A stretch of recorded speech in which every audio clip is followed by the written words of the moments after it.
What worked yesterday is not necessarily going to work today. So getting stuck in, well, it worked last year. That's wonderful. I'm so happy for you. There's going to be still things that work this year, but also as a business owner, we must continue to refine. I don't like the word reinvent because it almost assumes like you have to like burn it down and build something new. It's not that. When you have an established business, it's refinement, refinement, refinement, refinement, and it gets you excited in your business because it looks better and it feels better and everything flows from there. But it does start with you. And I feel like a lot of times people want the brand to lead so they can follow into it. In my experience, the best way to have energy and magnetism in the brand is you lead and then have it follow because it will be a true representation. Welcome to the Next Level Life podcast with Christine Corcoran. This podcast is made for the powerhouse businesswomen who are ready to ignite their fullest potential. This is where we will dive deep into the mindset breakthroughs and sprinkle in some kick up the butt motivation so you can scale your business with confidence and clarity. Whether you're craving more income, impact, or inspiration, this podcast will be your ultimate resource for all things next level. Listen in as we have authentic conversations with game-changing female entrepreneurs as we reveal the secrets on what it takes to rise and thrive. So go ahead, ignite your inner fire, and let's get you taking massive aligned action. Are you ready to elevate? Let's go. Back in 2025, I had the absolute joy of traveling across to Toronto to attend the High Vibe Women event.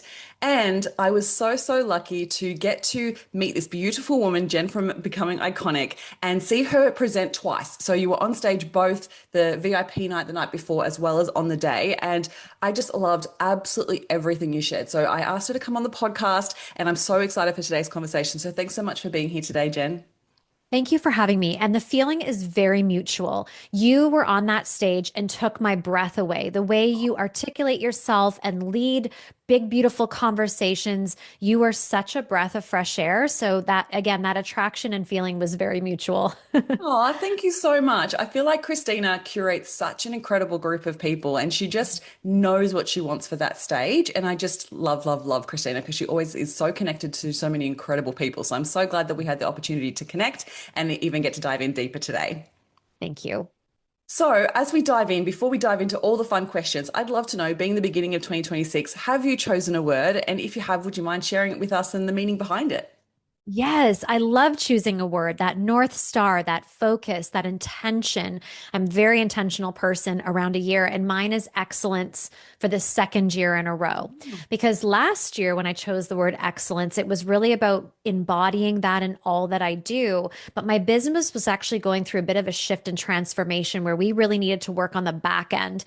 And so the excellence was the not sexy part of business last year. And we did follow through on that word. This year, it's about seeing that come to fruition, standing into the posture and power of that. So it's calling me up and calling me in. Oh my gosh, I love that. And I feel like that's the most important piece of choosing the right word, of like how it calls you forward, right? Like Right. rather than it be like, it's like setting the tone, setting the expectation, setting your commitment for the year. And I love that you've stayed with it. It's such an interesting, like when I think back to my word from last year, like my word was overflow last year. And I felt the need to, like, it was almost like a year of like foundational setting for the receiving. And so Yes. this year, I'm like, I feel like that doesn't fit anymore. But I definitely have had years before where I'm like, actually, I think I want to stay with the same word, but I didn't. So I love that you shared that. That's awesome. Yeah, I wanted it to look a certain way last year when I chose that word. It didn't look that way. Hindsight, I realized what that meant for me in a different capacity. But that feeling, that first initial thought of like excellence in how I wake up and how I move through my day and the choices I make, I thought this is the year. I just, like you, needed to lay those foundational pieces out so that that could come to life. Yeah, so it's going to be fun to see how that all unfolds this year. Yeah, I love that. So good. And so as we dive in, I'd love for you to share with everyone a little bit of your background and about becoming iconic, what it means to you. And before we even dive into the branding and all the things in the magazine, I really just want to know what becoming iconic means to you.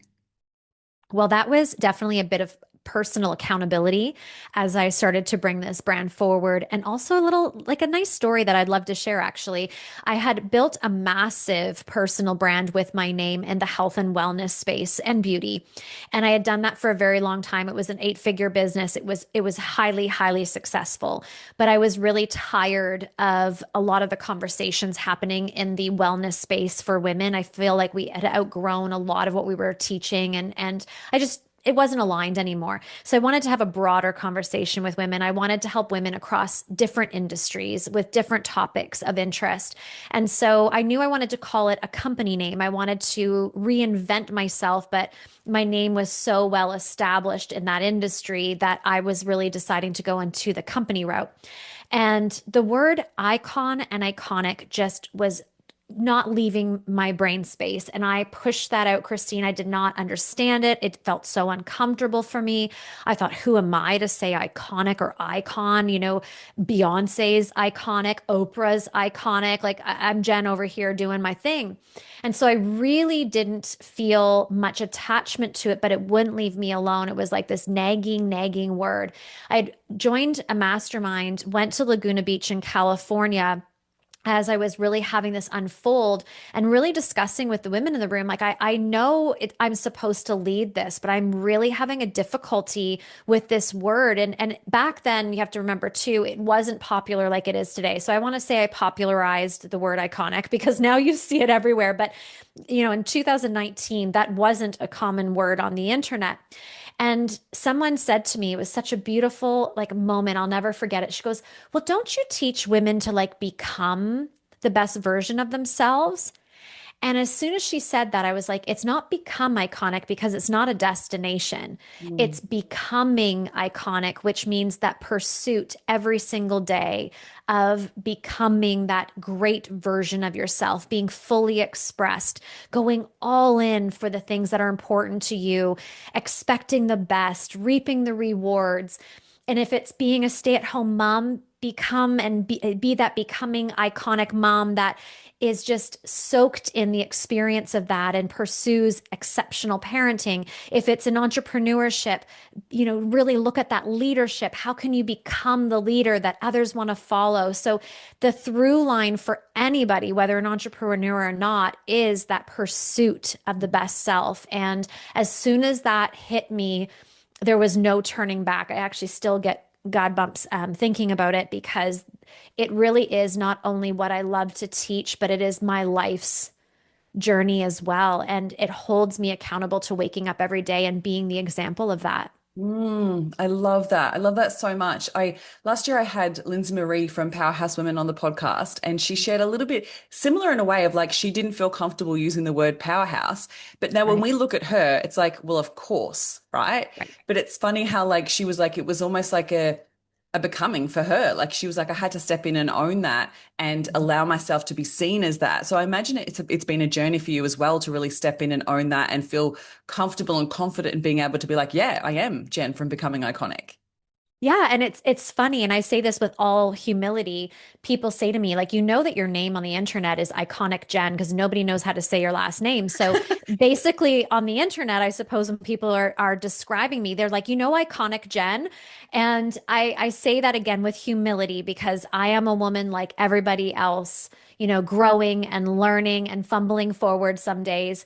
But at the same time, I do feel how I live my life and what I've built is pretty iconic. I wake up happy and full of pleasure and desire, and it's so breathtaking. And really to me what I feel so many women are wanting to grasp but can't put their finger on it. And it's that again that pursuit of self that really is the antidote to that feeling that we all want to embody. Mm. I'm so glad that you said that because I feel like so many women downplay what they actually have created for Mhm. themselves. True. And whether it's, just a unique way of living, whether it's you evolving beyond the way that your parents parented and you're parenting a new way, whether Mhm. it's the way that you run your business as a woman, whether it's just being an entrepreneur with a side hustle, like whatever it is, you are choosing your design of life. And I just love that, Right. like, own it, allow yourself just to acknowledge that because it is not easy. it is not easy to No, make change or to no. do something so different to past generations. Like allowing yourself to really own that and acknowledge yourself through that process, I think is really powerful. So I love that you shared that. Yeah, it Now, is. Sorry, go go ahead. go on, go on. Yeah. I feel like a great addition to that, so that maybe the listeners can almost contemplate this for themselves, is it's never a better than for me. I don't need to Mm. be better than anybody else. It's a different than. I seek differentiation. I seek unique qualities. I seek my specialties that are uniquely mine, that were God-given. And so that removes competition, that removes ego, that removes pedestaling, because I don't need to be better than anybody else. I just want to be that great expressed version of myself. And so, people listening in, as women especially, the idea of us owning our success and, sharing that we are proud of our success can be so uncomfortable. But I believe it's because often it's been through the lens of like comparing and wanting to be better than. We don't have to be proud and better than. We can be proud and different than. And that to me is so sexy. Like I see that and I get so attracted to a woman in that posture because she's liberated. She knows herself and she's not again like proving, she's just being. Love that. Yes, that differentiation is massive. And I often talk about like whenever I hear someone pedestaling someone else, it really like irks me. And Yes, it's so quickly I'm like, no, no, no, no. Don't make yourself less than because you think they're better. Right. Like when we pedestal someone else, whether they have more experience, more knowledge, whatever, but if you pedestal them, you're making yourself separate to them. And you're also absolutely. making their achievements or their success something that's so far out of reach. And I think that that doesn't serve us as a woman, as a human being. If we allow ourselves to see them as human, just as we are, we allow ourselves to see like we can create what we want to create and also be celebrating each and every one of us. Like it doesn't have to be that someone is better than them. I think that's just like the old paradigm of like looking at successful or celebritizing people in a way, right? Right. That's a great point. I love that you teach that and thank you for sharing that because it is just such a great visual even when you said that I thought, yeah, you're almost like putting somebody out of reach whereas we're all in this together. There's just some people that are further down the path than you that have some Yeah. wisdom and experience to share, but who's to say what you're capable of doing? You can surpass that. I think sometimes we even cap ourselves in what's possible in our success because we pedestal someone's story. It's like, okay, she had $1 million month. That's incredible. Thank you for showing me that's possible. But what if for you that's small? Yeah. So good. Right. But we give so much power over to that. Like that's the be all and end all Mm. that, we dim our light, we dim our experience, and we don't see what we're capable of. So I love looking at things as inspirational and evidence and what's possible. But who's to say what's possible for us? I mean, I haven't met anybody who could say what I can and can't do because when I put my mind to something, I'll do it. And I know you're the same. You're that type of woman who, when you say something and you're going to acquire or achieve or build, you're going to be behind your word. Mm. And I really wish we had more of that belief in ourselves. Yeah. It's so needed and so needed. And it's why I do what I do. Honestly, I feel like it's all what it comes back down to is just, I want you to believe in yourself like I do. It's so good. Yes.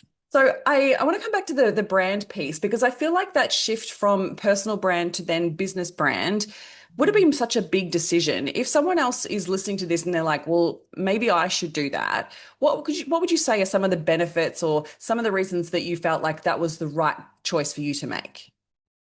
Well, I would say, where are you going? You have to really kind of look at the future of what you're building. There's certain questions you can ask yourself, like, is there an exit strategy?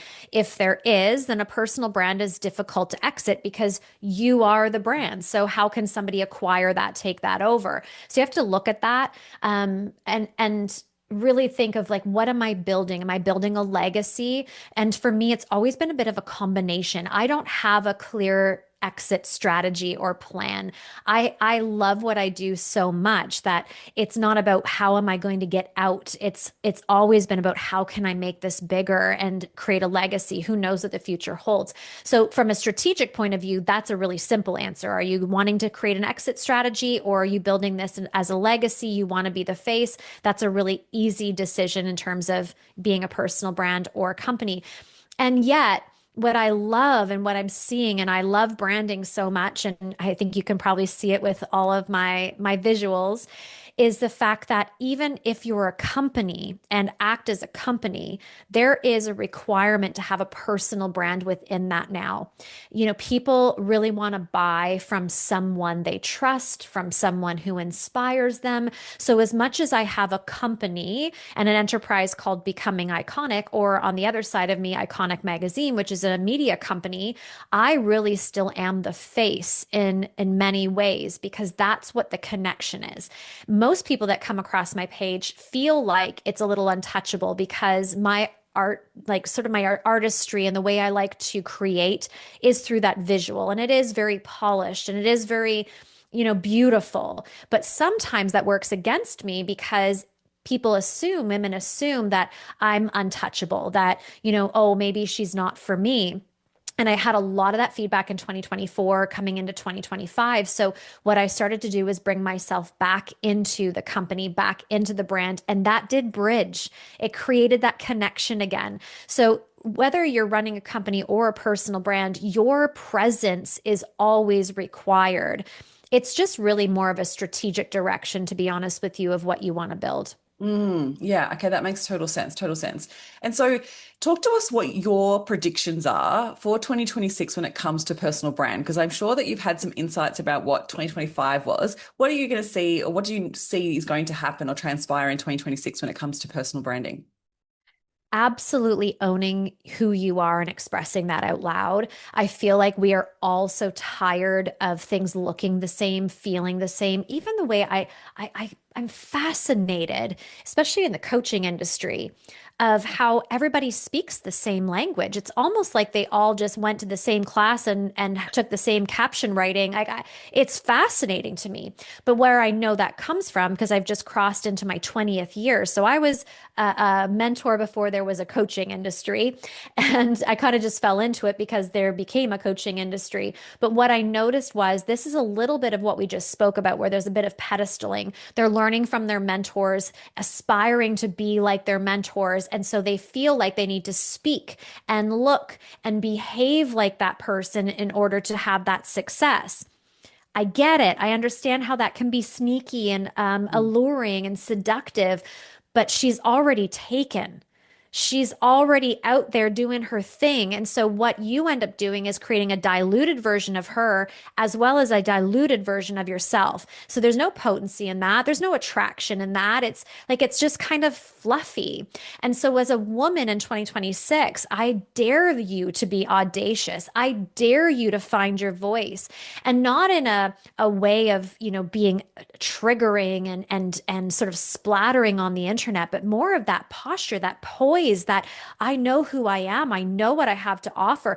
I actually like a little edgy graphic, or I like softer things. The best thing you can do is stop looking at people in your industry and start looking outside of it. I follow very few people in the coaching industry. Why? Because I don't want to see the same thing all the time. I want to be inspired by creatives and brands and artists and musicians, because that's what keeps me thinking and growing and contemplating. So in 2026, there's an absolute, it's not even you should, it's you must develop your own voice, your own unique way of expressing that. And also, I would say another really important piece is like what we're doing right now, having your face to camera, using your voice in as many ways as possible in a very AI curated world that we live in right now. Cynicism is at a rise. I don't blame the consumers. Is that really Jen speaking, or did she just do a really great chat GPT caption? I tell my audience all the time, if it's my voice, I wrote it. I write a lot. I create a lot of content, but I know that that's not true for everything. And so anybody can act like a seven-figure mentor, but it's like, where's the meat behind that? The way to show your experience, the way to show the way you give results or transformation or breakthroughs is to actually use your voice and show your face, because that cannot be AI generated. You'll build trust fast. People will really lean in because people are craving it right now. So that's one of the things you could easily inject into any brand, no matter where you are right now, to really cross that bridge into trust, reputation, identity, and growth. Mm. Oh my gosh, absolutely. Like 1,000% we need to like just cut that little bit of the podcast and let that be shouted from the rooftops. 1,000% agree with you. And I feel like this year I feel like Instagram lives or live versions of anything, like live in person, live podcasts, like all of this type of live recording, I think is going to do really well this year because people are going to crave it because of that skepticism. I 100% agree with you. Yes. Yeah. Yeah. Use your voice and good for you. I love pausing too and saying like, Christine, I host a podcast, you host a podcast. I don't know if people always understand the investment that goes behind this for something that's complimentary for them to tune into, but there's Mm. money and time, scheduling and contemplation and thought and preparation and that didn't want to come out, production, there we go, editing, the marketing around it. There's so much effort that goes into this podcast for others to listen to that is completely free. I mean, all you have to do is hit subscribe and download and listen.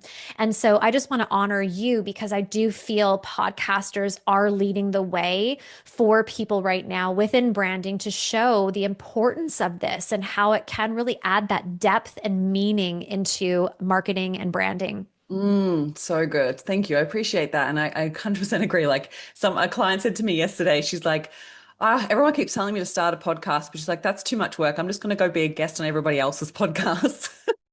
I'm like, you do you, but I also just love the medium of doing a podcast. Like it's Me so too. fun. Me But too. you're right, it is a lot of work. So I'd love to hear your thoughts as well, like on top of what you've just shared. If there's someone who is an established business owner that already has a personal brand, what would you say is something that they need to focus on now to become more iconic? So if we're like taking it to that next level, what then makes them like if they're already doing all the things that then they would deem themselves to have a personal brand, what would then take it to that next level? That's such a great question. And you know what gets me excited is I think what's getting her excited? What's turning her on in life? Like what makes you feel good? And so her really paying attention to like what those things are in her life. Like pay attention to how you're getting dressed. Is your wardrobe outdated where you open your closet and you're like, ugh, are you wearing sweats because you can get away with it because you're working from home? Are you cleansing your face, putting on a little lippy, putting on a little mascara, doing your hair? Like, what are you neglecting and not doing? Or better yet, maybe the better question is, what would you like to invite in that would up level you as a woman and the way you feel? And why I lead with that is because every time I audit my life in terms of the way I wake all the way through to the way I go to bed, naturally I start to become this version of myself that I want to invite in. When I start to feel that feeling of, ooh, like I'm really into denim right now with heels, like that just, it actually exudes itself into my brand. My voice kind of gets a little more swagger. My voice amplifies. A lot of people have said to me recently, like, Jen, oh my gosh, there's something going on with you energetically. Like, what is it? It's so magnetic. It's so attractive. I did so much work on myself in 2025 with a very well established brand, by the way. And because of that, my brand is now evolving. It's almost like gotta grow with me. The way I see aesthetics is changing slightly. So I'm like, ooh, I'm really liking this. I'm liking that. So we have to be more open to creation and innovation and exploration in our brands. What worked yesterday is not necessarily going to work today. So getting stuck in, well, it worked last year. That's wonderful. I'm so happy for you. There's going to be still things that work this year, but also as a business owner, we must continue to refine. I don't like the word reinvent because it almost assumes like you have to like burn it down and build something new. It's not that. When you have an established business, it's refinement, refinement, refinement, refinement, and it gets you excited in your business because it looks better and it feels better and everything flows from there. But it does start with you. And I feel like a lot of times people want the brand to lead so they can follow into it. In my experience, the best way to have energy and magnetism in the brand is you lead and then have it follow because it will be a true representation. Yes, I love that. And what I'm also hearing from you there almost is like allow, like, whether you're speaking to women in general or not, like, allow the sensuality, allow your feminine to come through in a way Yes. like tapping into your joy and tapping into what makes you you. I Yes. 100% agree with you. When I think about the people that I'm really drawn to at the moment, like on socials or on TikTok, like it is the people that are really embodying this Mhm. grounded confidence that makes me gravitate towards them. And you're right, it's in all forms. Like when I even think about, and I'd love to hear your take on this, a little while ago, I think it was like a month or two ago, Cody Sanchez, do you follow Cody Sanchez? Yes. So Cody Sanchez was on the Diary of a CEO podcast, and she said, if Yes. I women want saw to that. make more money, they need to wear makeup. And I was like, wow, I absolutely agree with you. And it's so like can be polarizing because I think for a lot of time we Mhm. went through this phase of like authenticity, no makeup, no filters, like all of that. And yet I always felt uncomfortable with that. And I don't know whether it was from my corporate career of like we were expected to like you dress up, you show the respect of your clients with the way that you show up to work. And so I don't Yeah. ever wear sweats to the office, even though I work in a home office. I Never. always get dressed for work. And so I'd Yes. love to hear your take on this, the way that you like leading on to what you just mentioned there of like how you show up for work. Yeah, I have this mantra. And it is, I want to be Oprah ready every single day. Oh my God, And I it love comes, it. yeah, it comes from my childhood. I had this grandmother who was just so good at making sure things always looked presentable. And what I learned, oh, I didn't even put two and two together. I'm getting a little emotional. I've actually never thought of this until like this very moment. Huh. What she taught me was paying attention to detail and how details matter and how a lot of people don't pay attention to the detail. Mm. And so, how that has led into my life now as an adult and being Oprah ready is I've always felt like I want anybody to show up at my door and I want to open that door and invite them in and not be ashamed that my house is a mess, the floors are dirty, there's dirty dishes in the sink. Like I want it to be company Oprah ready. If Oprah were to knock on my door right now, I'm telling you, even with four kids home on a snow day, she would be able to walk in and I would be proud to have host her in my home. That also started to be with the way I got ready in the morning. It was like get up and cleanse my skin, and I don't wear a ton of makeup, but I like to put a little bit on my face. I like a healthy glow. Do my hair, put on my earrings, get dressed for success because it does ripple into how you show up in the day. And again, if Oprah showed up at my door, I'd be so proud to be like, I'm ready for you, not in my sweats with, so many women have like a messy top bun on their head and use it as like I work from home. And I've always thought that's such a disservice because even during COVID, I would hear this. And again, I'm kind of aging myself in this industry, but I've been around for a while and how they would say, well, just wear pajamas on the bottom and business on the top. And I'm like, but how do you teach a woman, like, which one is she? Like, the Mm. energy clashes. It's like, are you cozy on the couch watching Netflix and chilling, or are you businesswoman building a multi-million dollar business? I don't think you can be both simultaneously. There's nothing wrong with either of those, positions. It's just what are you right now and show Mm. up as that great version. So you're absolutely right. Like with Cody, I think some women would hear that and think, well, I don't wear makeup. We're not saying that you have to wear makeup to be successful, but do you cleanse your skin and put on beautiful products and spritz yourself with your favorite fragrance and, put on pretty underwear? I teach all the time to my clients, like you want to be a millionaire, but you're wearing boxed underwear. It doesn't match. It doesn't work. Everything matters. How you do one thing is how you do everything. Put on a pretty pair of underwear. It's the very first thing that touches your skin. And if you do that, I guarantee you're not going to put on a pair of sweatpants. Or if you do, it's going to be fun. But Mm. at the same time, it's going to encourage you to like finish what you've started. And you know. And so that to me, just to speak on that matters so much and it fuses into everything you do. You're absolutely right to show up like that for your clients. I believe in that. They are paying us for a service, and our responsibility in that service is to give them the best we've got. And I don't believe a sweatsuit, no makeup, your hair not done is the best you've got for that person who is looking at you to change their life. So you better believe I show up dressed for Yeah. that.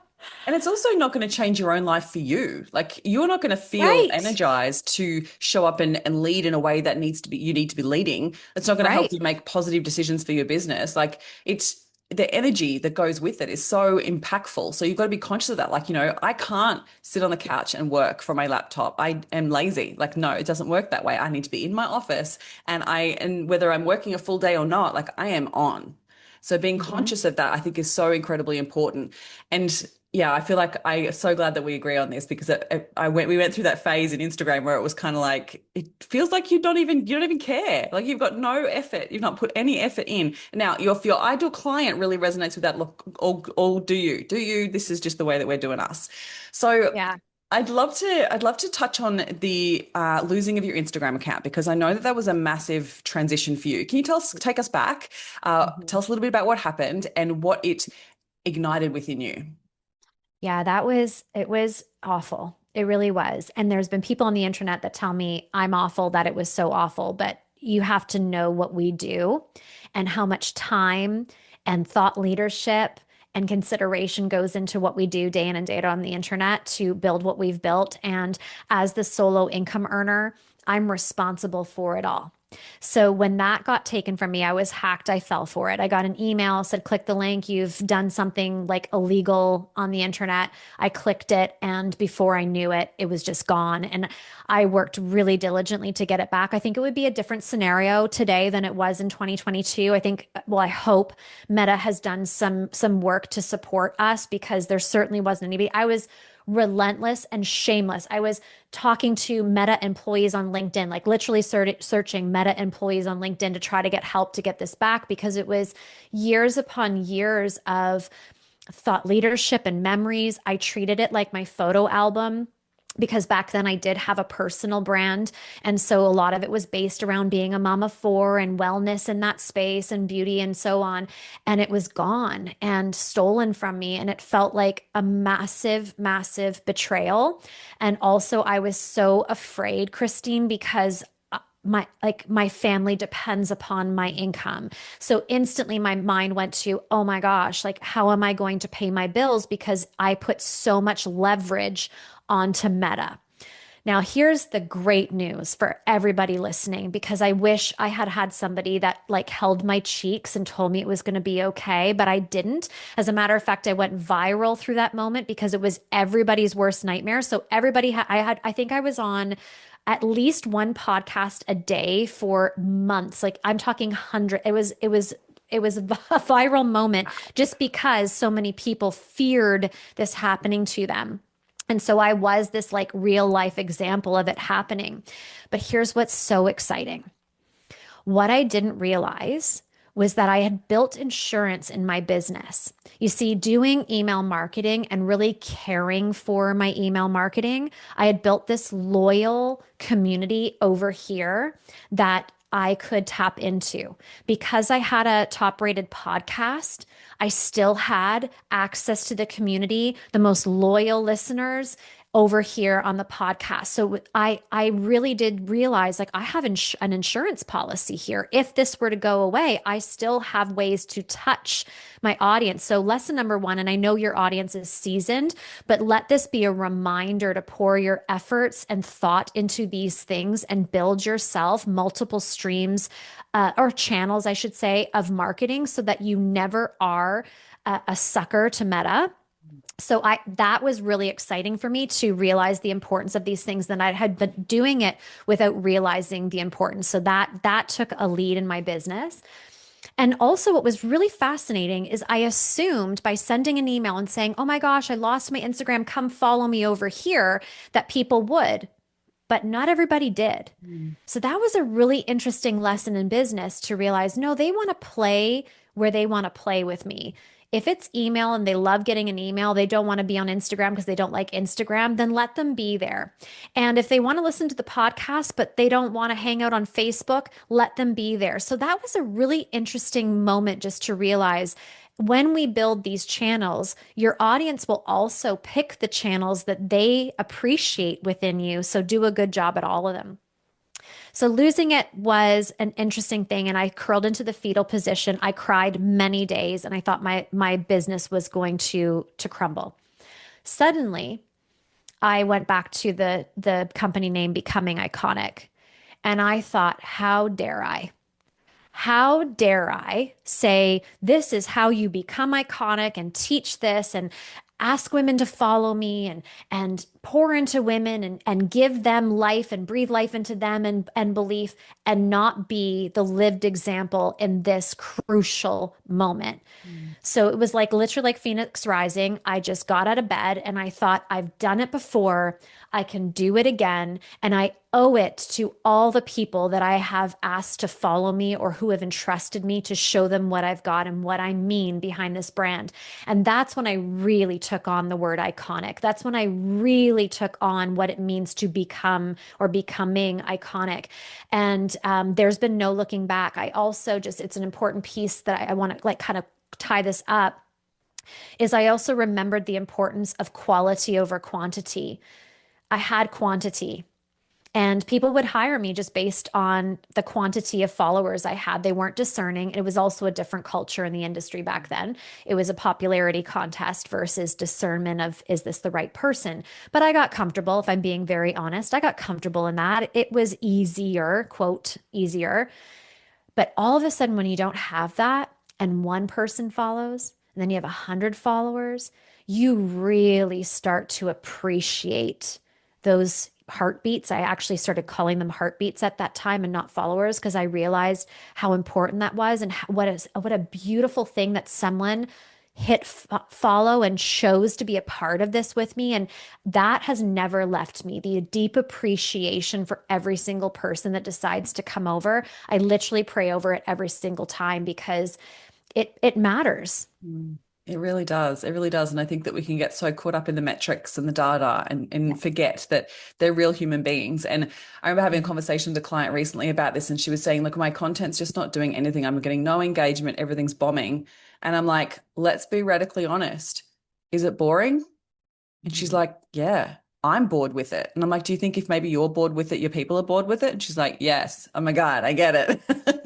And I think sometimes we can get into the constant rhythm of the quantity, right? Instead of the quality. And so we have to take a step back and be like, let's actually create stuff that people want to see instead of actually Right. just creating for the fact of creating. And I that's very much my focus this year is this energy of like quality and presence and allowing myself to like really create unique content that really feels like me, but also is really unique for my ideal client. And I think that we can, take from that what you will, but I allow yourself to go like, what is you coming back to what we spoke about at the beginning of the podcast, like get really curious of your personal brand and what your unique flavor is and think about how you can create that unique quality content, really cut through the noise, because I think that with AI, there's going to be even more content, even more quantity, which is going to be It's true. insane. Mm. It's true. And how can we be entrusted with 100,000 followers if you don't care for 100? Yeah. Yeah. Like if you It's don't so care for interesting, isn't them. it? Mm. Yeah, Yeah. And I always say, like, as well, like, if you say that you want 10,000 followers, 100,000 followers, you've got to show up like you have them now. Like, don't wait for them to be there and that's then go, it. oh, but then I'll be consistent, or then I will show them some love. Then I will be able to give my best stuff. Like, no, no, you've got to act like it is now. Otherwise, they're not going to show up for you. Like, I Absolutely always true. come back to that level of respect for the people who are following and connecting and reaching out and DMing and all of that, because like most people don't, they don't have to, for one. No. And majority of people don't, in the way that socials works now. Like people just are just like stalking and like watching. They're not really engaging. And I think that we've got to respect that and know that, it takes a lot for people to like a post, it takes a lot for people to comment. So really honor it. It's true. You're so right. And also, one of the things that's really interesting, just to, again, to talk about the social media piece, I will leave voice notes for new heartbeats that come over. And I can't tell you how many responses I get where they're like, first of all, the fact that you left this is like you've got me now. Like I'm in. But also all I get are automated messages. I'm not treated Yeah. like a human being. And the fact that you left a voice note, now I love me a voice note. I'm voice noting all day long. But it's that those little things that we can do that count and matter that sometimes I feel like we neglect It took me losing my socials to understand that. Learn through my circumstance, learn through my experience. Don't have to have a radical thing like that. But how can you go back to like what you did to grow it? How can you go back to the way you treated your very first client when you thought, oh my gosh, oh my gosh, oh my gosh, I have a client, like, and you were so worried about impressing them. And not that you need to go into that people pleasing mode, but more into that like gratitude mode, And celebration service. mode. Yes. And be more of that. In 2026, if that's all you did, success is inevitable for you, period. Yes, absolutely. Absolutely. Oh my gosh, so good. So we need to get away from socials because you stepped away from socials and created a magazine, right? In times where, magazines were kind of like losing their energy. Mhm. Talk to us a little bit about that decision and talk to us about the magazine because I think what you've created is, I hate to say it, but iconic. It is. It is. And I'm going to own that because I'm really proud of it. Well, that was from losing my socials. I had had lots of people reach out to me, and it was just the right question at the right time, God's intervention. And she said to me, Jen, in some ways, like she was a little cheeky about it. She said, you have a clean slate. Like nobody's going to know you now that comes and finds you. There's no history. You can't scroll back. And I do miss that because I wish people could see Jen circa Yeah. 2016, very different than who I am today. But letting that go, she goes, what's like something you've always wanted to do that you've never done? And I could feel that she was like almost talking about rebellion and my personality, but that's not what I received from that question. As soon as she said it, I was like, I've always wanted to have a magazine. And I went to school for fashion. I knew from a young girl that I was supposed to support women to become confident. Like I remember hearing that. Like it was just given to me. I thought that was going to come through fashion and styling too. I always loved watching one of my friends put something on and where she just like felt herself, where you could see that confidence and where she recognized her beauty and like stopped looking at the flaws and started looking at like what looked good. I love that moment. So I thought that was going to be how I served women. Well, the fashion industry ate me for breakfast. It was way too cutthroat for me and just not based on the morals and values that I was really sort of focusing on. So I went back to school for PR in hopes to start a magazine. And then I got married very young and I got pregnant very young. And so those dreams just kind of got pushed aside. I had talked about a magazines sporadically throughout my career. Every time it was shot down, oh, that's like totally a waste of money. It's not going to make sense for your brand. Print is dead. Nobody cares. And so it didn't take much to talk me out of it because I didn't have a big vision and belief. It was just like this thing that was humming. But when I got asked that question that day, something sparked. It didn't even spark, it actually ignited in me. And I was ignorance on fire. I had no idea what it was like to publish my own publication. I had no idea what the role of editor in chief was. I had no concept clue of any of this, but what I did was do it. And it started 2022. And really, when I look back, it was just really for the brand. I was on the cover. It was full of like becoming iconic articles and a really great asset for the brand. But eventually my eyes opened for what was possible. And that feeling that I had as a little girl, I was like, what if I built this? Not for me anymore, because I kind of got that itch scratched. What if I built something really meaningful for women? What if I got to be I'm getting really emotional with you today. What if I built something where a woman saw herself through a different like set of eyes for the first time? What if women heard themselves on the podcast and were really proud and heard themselves through a different lens? Like, what if I was part of her seeing herself? And so that's how it started to become the iteration we now know of it today. And it's reached millions globally. I think now I don't even know what we're at, but it was like in 2025, it was 10 million. And it is gaining its reputation, and people are putting it on their coffee table like I hoped it would be. And it's just become not only a beautiful piece for women to gift themselves, to remember to pause and savor and remember and flip pages, the nostalgia of that, but also I've built a platform that spotlights women and gives them something really meaningful for visibility and that type of opportunity as well. Mm. Oh my goodness. I just want to take a moment just to really acknowledge you in what you've created, because that level of vision where it's not just like, I just want to have a magazine, like it's that true mission to really see women in the way that, because you're so right, that they don't see themselves. They don't see their power. They don't see their potential. We hold ourselves back. We don't really see how other people perceive us in such beautiful lights. And so I love that you've created a medium to be able to do that. It's so beautiful, so beautiful. So Thank thank you you. for taking the time to create that. And I'm sure it's not an easy thing to continue to create. No, And no. I absolutely love that what you mentioned at the beginning, actually, of the podcast today around your unique take on visuals. I feel like that is, it shines, it really does shine through, like your attention to detail and your real care behind it. So I think that that's why I think it does so well as well, because of the meticulousness that you have around the imagery and how that is really felt in the pages. So really honoring you in that. So talk to us a little bit about the leadership shifts that you feel like you've had to have to create this level of expansion with the magazine. I'm sure that that's been challenging every step of the way. Mhm. And you can take where what you want, what direction you want to go with this question. It can be leadership in a fact of like leading team, or it could be leadership in the way that you lead yourself, whatever feels right for you to share. Well, it's interesting because my brain did split in both directions when you asked that question. It was like there's personal leadership and there's team leadership. Let me start with team because, again, knowing your audience have seasoned businesses. So I assume they have team members.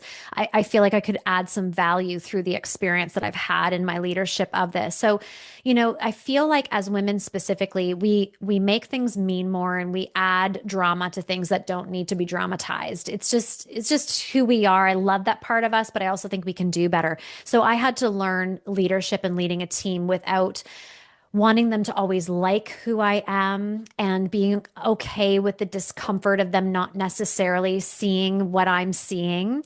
And also just realizing sometimes you're just complete. It Mm, doesn't mean anything went wrong. mm, So I had to let someone go on the team. And again, it was like nothing went wrong. She wasn't doing a bad job. It's just as the business started to exponentially grow, she just wasn't the right person for that growth. She was a great person for a small business, not a great person within a team environment.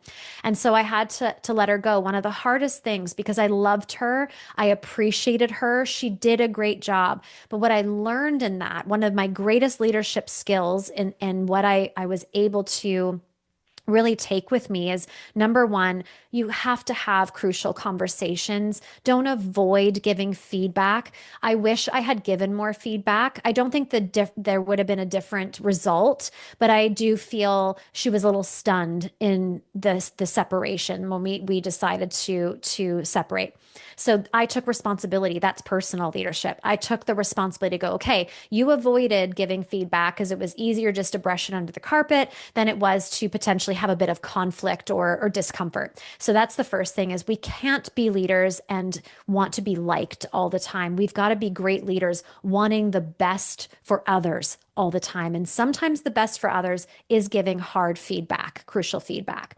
So that was that. The other thing too is just, there people wanted to create drama in that, but there was none. And so how I led that was I'm really proud because I just didn't feed into it. It was like there's no drama, there's no story, nothing, crazy happened. It was just time for us to go our own way.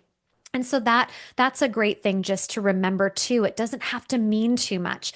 If there's someone on your team that did a great job, but that chapter is closed, you've graduated from one another, graduate. I think about that even with my friendships. It doesn't mean something went wrong. We just had this wonderful, beautiful chapter together. That's what it was meant for. And now, we're kind of going in different directions. So that leadership with team, the ability to hold standards to really have hard conversations sometimes, to not always be liked, but I always am respected. I know they respect me because I'm going to tell the truth in a loving way, has really created a company culture now that I feel is so special and wonderful. It took a minute. It took some people. It was a bit of a revolving door, like early 2020s. But I got to a place now where I have the most stunning beautiful team, and we respect, appreciate, and celebrate one another daily. The personal leadership is that personal belief when the evidence isn't there. It's so easy to give up. It really is. It's not easy to keep going. It is easy to say, this is just not working. This is self-funded, ignorance on fire. Like I said, I didn't have the skill set for this. I didn't go to, I went to school for PR years ago. I don't even remember what the courses were. So, that personal belief and the willingness to see it through is something I really celebrate in a world where I feel like a lot of people want quick hits, quick dopamine hits, or money wins, or validation. I have not gotten a lot of validation with this magazine until it started to gain its reputation. There was a lot of issues and iterations that went out where you were like, does Hello. anybody Yeah. want to, yeah, see? But I believe the leadership required in those moments is to let your vision be bigger than your excuses or all the reasons why to quit. There's always going to be reasons to quit. Always, every day. There's something I could find of why not to. But my vision's so big and I hold myself so accountable to that that I believe that type of leadership is really what creates legacy Mm. businesses. It's businesses that stand and withstand the test of time. 1,000%. And I feel like the perfect word is time. And I feel like we can get so caught up in exactly what you said, like Yes. looking for that validation or recognition too early and Mhm. expecting people to see your vision, believe in your vision, back your vision in the early days when they aren't seeing it all just yet. And that's okay. Like I literally had a conversation with a client yesterday who's building a YouTube channel and I think she's up to like 6 videos and she's getting disheartened. And I'm like, how many videos do you think it's going to take before people are paying attention and are showing up consistently for you? And she was Right. like, oh, yeah, a lot more. Yeah. And I'm like, Yeah. And yeah, like what are you really building? And what vision are you holding? Like you've got to keep taking the action and don't judge it. Yes, you want to measure it and get the data from it and learn from it, but don't judge it too early and give up on it too early because that's just what happens. And then you leave the legacy way behind where it could have been built because you didn't give it the time that it needed. absolutely. And it's not up to our audience to prove that this is going to work. It's none of their business. It's up Mm. to us. It took me 10 years, agonizing years. Actually, I think it was even longer than that, if I'm being honest. Yeah, it was. It was about 12 years. I wanted to hit that $1 million marker with every pore of my being. And not for the accolades, because back then nobody was even doing what people are doing now. And it wasn't to scream it on the internet, because I don't really talk about my income on the internet, because I don't want you hiring me because you think because I make this, you're gonna just to me is just not the way.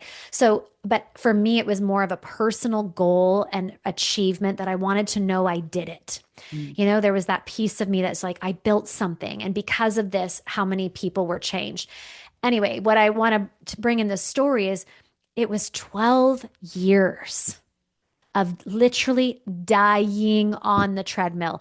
There wasn't a better student than me. There wasn't somebody putting in more hours than me. If you told me to do something, I got it done and I did it with excellence. It was not for lack of effort. It wasn't for lack of growth, personal growth. My journey just took that long. And as soon as I hit it, it was like the lid popped off and there was no stopping it. And I often look back and give so much thanks to Jen in year 11, month 4, Yeah. who just kept going, because if I had stopped, I would have missed all of these beautiful years that were bigger and better than I could have even fathomed. Mm. And so I wonder well, I know how many women quit before payday, right before that turning point. There's a great book, anybody listening who feels like, oh my gosh, Jen, but I've been working so hard and when's this going to happen? I feel you. I know you. I was 12 years in. 3 Feet from Gold is probably the most precious book. I read it all the time when I feel like I am not seeing the fruits of my labor, when I'm feeling frustrated with my results. I read that book. And to not give the storyline too much away, it's really a story of a gentleman who was digging and invested to find the biggest gold mine.